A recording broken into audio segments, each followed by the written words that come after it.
El tema de hoy que trataremos es el cáncer a nivel celular. Veremos conceptos, veremos cambios a nivel de las células, sus moléculas y su estructura. El cáncer es una enfermedad que puede ocurrirle a niños, adultos, ancianos y puede estar originado en diferentes clases de células. Vamos a ver que el cáncer es una patología que se puede dar desde la célula, formando después tumores, metástasis y pues en algunos casos lamentablemente la muerte. Tenemos que entrar ahorita en detalle los conceptos como hipertrofia. Dice que es el aumento del tamaño de las células que lo que hacen es agrandar o aumentar el tamaño del órgano. Y entonces se dice que son órganos hipertrofiados o agrandados. Por ejemplo, la próstata en los hombres da este problema que se agranda. Sin embargo, no se considera aún un cáncer, como pueden ver en esta imagen. Entonces la hiperplasia es un aumento nada más. Después viene una etapa en la cual podríamos decir que es precáncer o preinvasiva y a eso se le llama displasia. Y la displasia ahí sí hay aumento también del número de células y ya hay un aspecto anormal dentro de las células. Y ya podemos ver núcleos hipercrómicos, podemos ver aumento de la relación índice núcleo-citoplasma. Este es un paso previo entonces a entrar al cáncer invasivo. En nuestro cuerpo existen genes que producen proteínas y estas son vigilantes. A estos genes se les llaman supresores de tumores. Son nuestros aliados, son todas aquellas proteínas que tienen múltiples funciones y que regulan los procesos, por ejemplo, la adherencia de la célula. Vamos a ver más adelante que una célula cancerígena tiende a separarse de las demás células para facilitar así su crecimiento y hasta la metástasis. Además, algunos genes supresores producen proteínas que intervienen en la transducción de señales, el ciclo celular en su control, como vimos en anteriores temas de control del ciclo celular, se recordarán la P53 y la RB intervienen en estas etapas del ciclo celular, específicamente en la G1. Además, también en la reparación del ADN, como se puede ver en este cuadro, estos dos genes producen estas proteínas BRCA1 y BRCA2 que están involucrados en muchos tipos de cáncer de mama y de ovario. Y se dice que son vigilantes. Cuando están mutados o alterados, hay predisposición a las personas a sufrir, especialmente en las mujeres, el cáncer de mama y o de ovario. Y por eso es importante saber si esto puede ser heredado hacia los hijos. Ustedes pueden ver entonces en este cuadro algunos de los ejemplos que hay. Pues por el tiempo vamos a ver 3 genes supresores. Empezaremos P53, después RB y por último veremos el APC beta-catenina.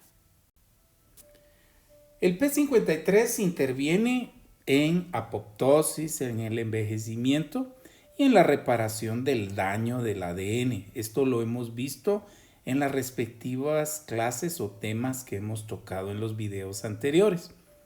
El P53 prácticamente es un factor de transcripción, es decir, que llega y activa algo.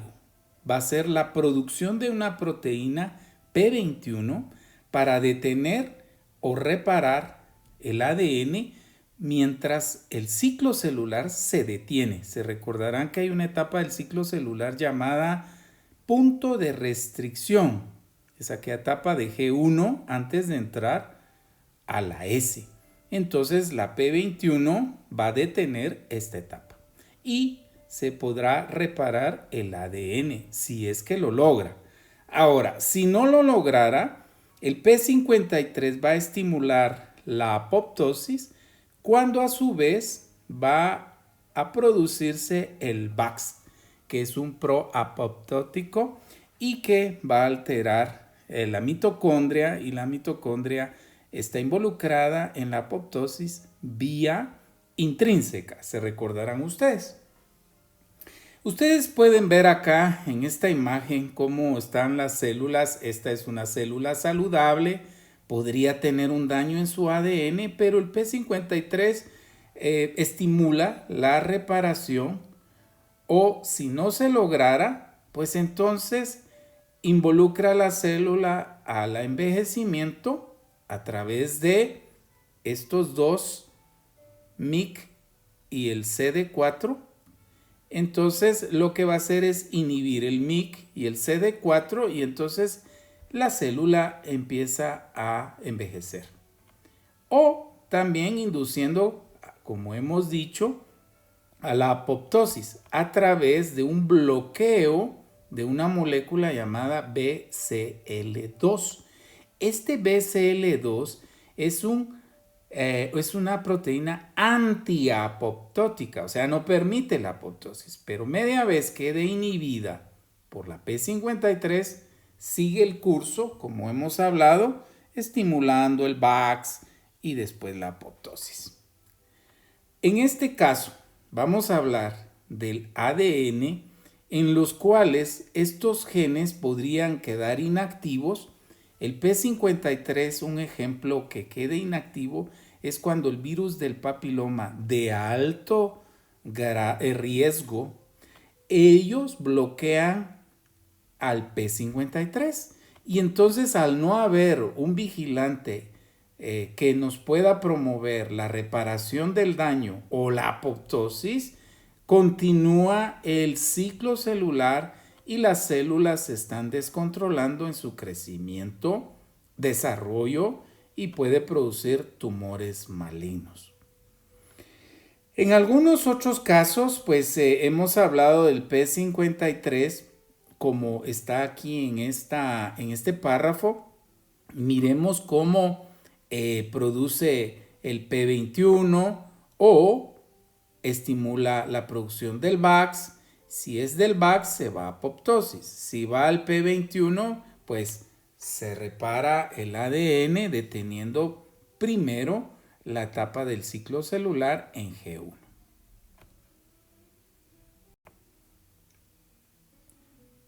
Aquí solo pongo una proteína que produce el virus del papiloma de alto riesgo, la E7.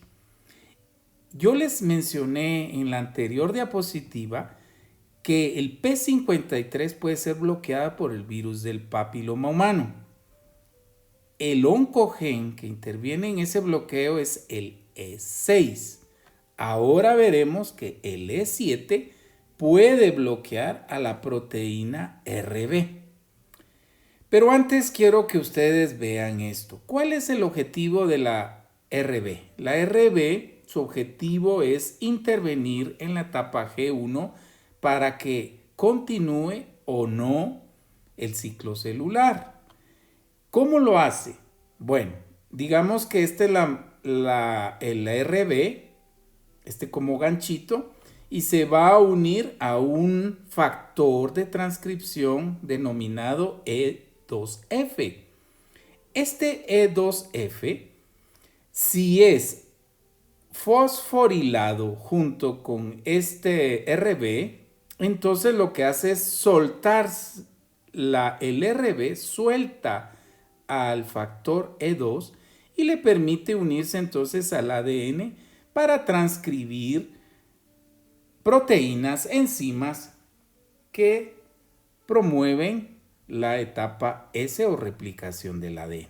Ahora, ¿qué pasa si se encuentra hipofosforilado? O sea, que tenga pocos fósforos. Mantiene entonces cautivo o adherido con el factor E2. Y al hacer esto, entonces no permite entonces que haya transcripción. Hay un bloqueo. Entonces vamos viendo que el RB, si hay algo que le indique que hay que detener el ciclo, entonces mantiene el E2F sin que se vaya a unir al ADN y no permite la transcripción y el progreso del ciclo. El otro vigilante tumoral que les dije que vamos a platicar es el APC. Este normalmente controla también el ciclo celular. Está involucrado el APC en degradar una proteína que está involucrada en las uniones celulares, que es la beta-catenina.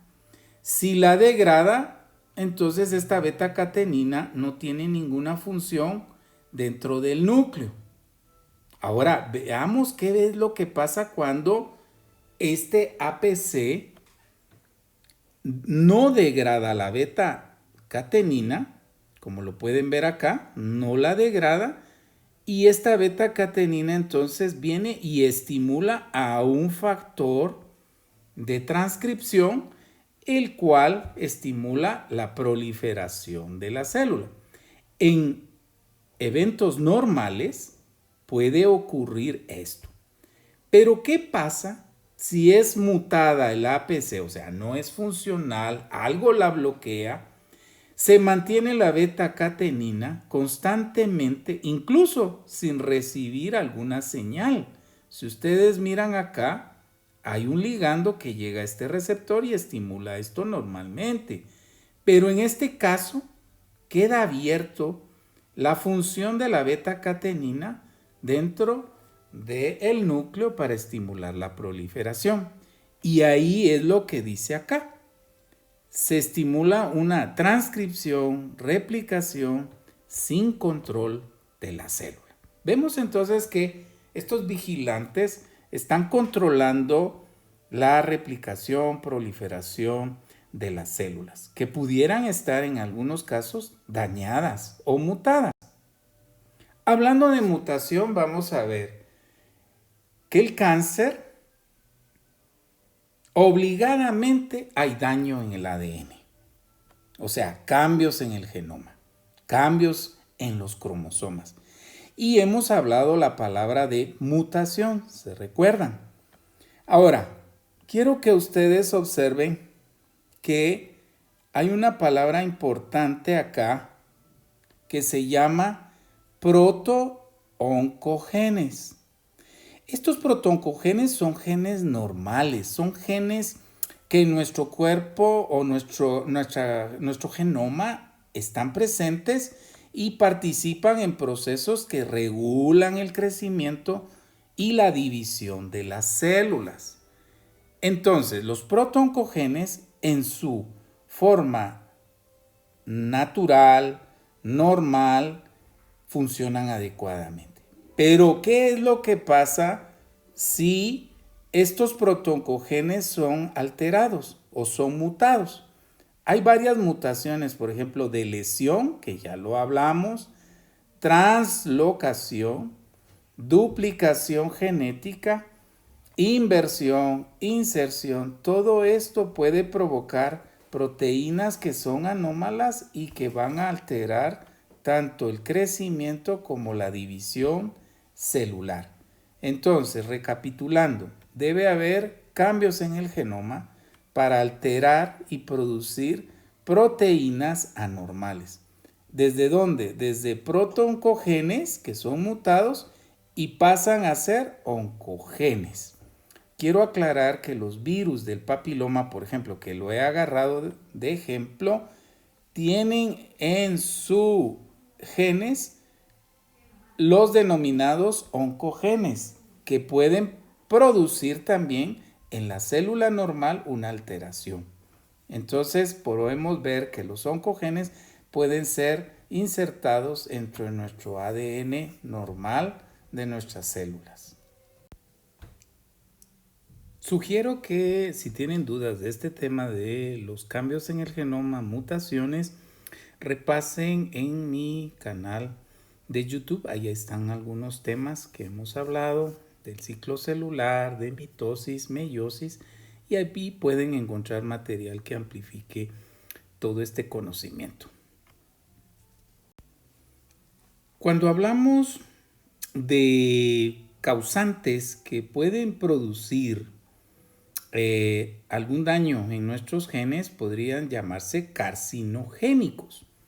Estos pueden ser químicos. Ustedes pueden ver esta tabla, que hay un montón, hay una lista todavía más grande, en la cual, por ejemplo, el alquitrán, la nicotina, benzopireno, etcétera, pueden dañar nuestros pulmones, causar cáncer. También nosotros podemos ver que hay biológicos, como el virus del papiloma humano que les acabo de mencionar, con sus oncogenes que se pueden integrar dentro de nuestras células, especialmente en las mujeres, y producir cambios a nivel molecular y el control del ciclo celular. Asimismo, físicos puede ser radiación. Un ejemplo es el cáncer del melanoma, donde la piel sufre daños, alteraciones a través de los rayos ultravioletas y pueden producir una alteración a nivel de las células o replicación. El melanoma es un cáncer bastante temido debido a su comportamiento agresivo. Se me olvidaba mencionarles también que hay bacterias que pueden producir el cáncer, por ejemplo la Helicobacter pylori. Algunas de estas son tipos agresivos, no todas las pylori son productoras de cáncer.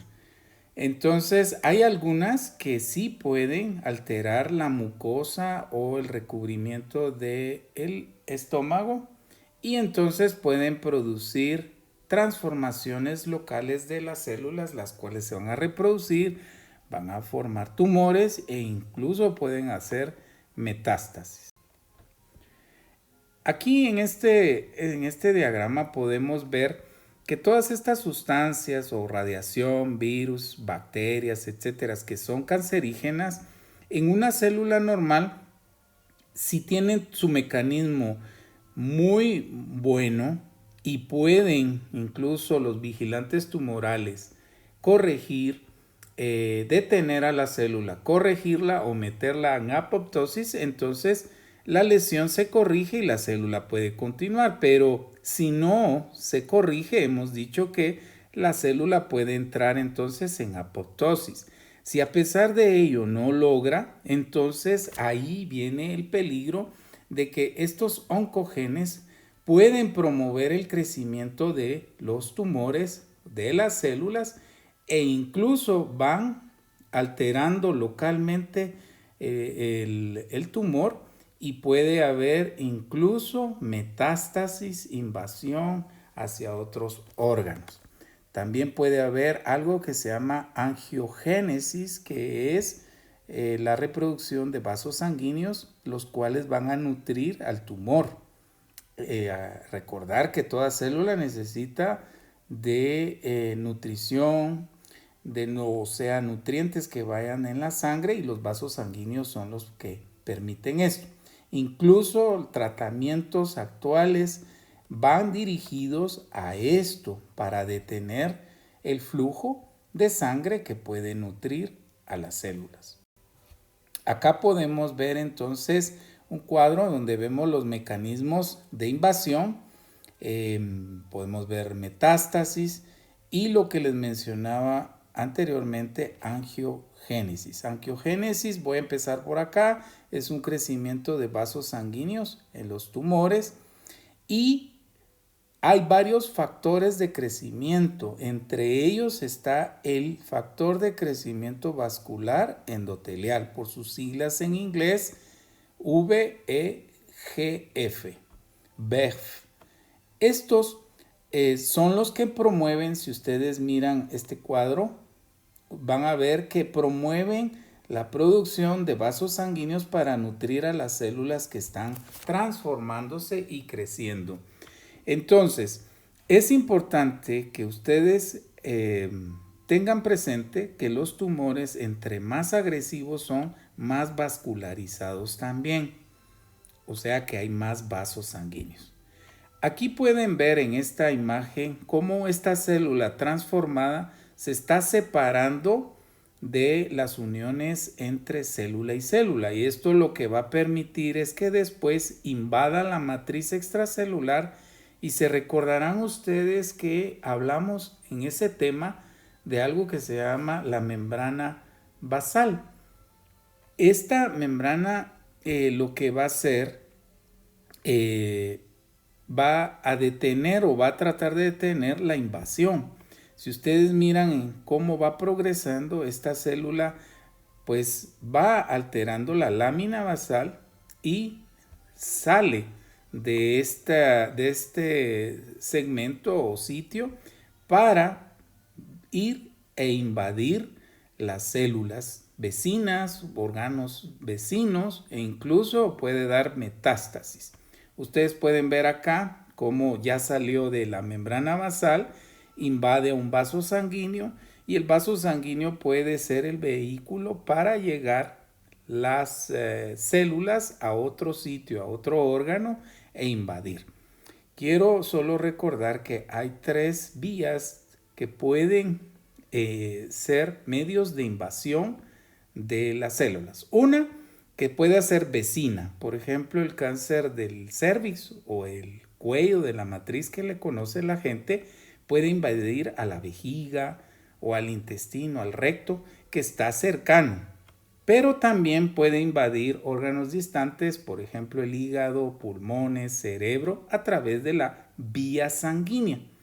Y hay otro, que es la vía linfática. A través de los vasos linfáticos pueden llegar a los ganglios linfáticos. Incluso el médico que se dedica al cáncer evalúa a los pacientes si hay metástasis linfática, crecimientos de ganglios donde están alojadas las células tumorales. Acá podemos ver las características que hay al ver al microscopio de una célula. Lo primero es que no hay homogeneidad. Quiere decir que hay variación de tamaños. Hay tamaños grandes, pequeños, núcleos grandes, núcleos pequeños. Y a eso se le llama heterogeneidad, distintas formas y tamaños. También hay un término que le dicen en los patólogos que se llama pleomorfismo. Eso lo van a ver en histología. Pleomorfismo quiere decir alteración o formas irregulares y que no es parejo. En este cuadro ustedes pueden ver las características de tumores que son benignos como malignos. Lo que hemos estado hablando de aquí atrás son las características de tumores malignos, o sea, cáncer. Y lo refiero porque hay tumores benignos que pueden crecer, dar dolor, molestias y algunas otras dificultades al humano, pero no tienen la capacidad de ser invasivo, tampoco metástasis, y eso pues con cirugía muchas veces se resuelve el problema. Se recordarán en un video que yo les presenté cuando se quita un tumor de la matriz o del útero llamado mioma, con eso se corrige y la paciente pues puede estar curada. Entonces, otras características, el índice núcleo celular. Este va a ser alterado en el cáncer. Va a haber núcleos más grandes, van a estar hipercrómicos, o sea, están más teñidos y más grandes, el citoplasma está más reducido, está más pequeño. El índice de mitosis va a estar muy alto en los malignos. ¿Por qué? Porque está alterada la célula y está creciendo, formando ya tumores. La organización de los tejidos es desorganizada. Como pueden ver acá, este grupo de células están desorganizadas. En fin, nosotros vamos a ver entonces que los tumores malignos se comportan de esta forma dependiendo de su crecimiento, desarrollo de una manera descontrolada. Pues bien, les dejo acá un QR con su teléfono, pueden ustedes pues ponerlo. Esto los va a llevar a un Google Form, contestan las preguntas y les va a dar el resultado. Espero que esto pues les sea de utilidad. Muchas gracias y cualquier duda pueden escribir en la página de Facebook Biología USAC o al WhatsApp. Hasta pronto.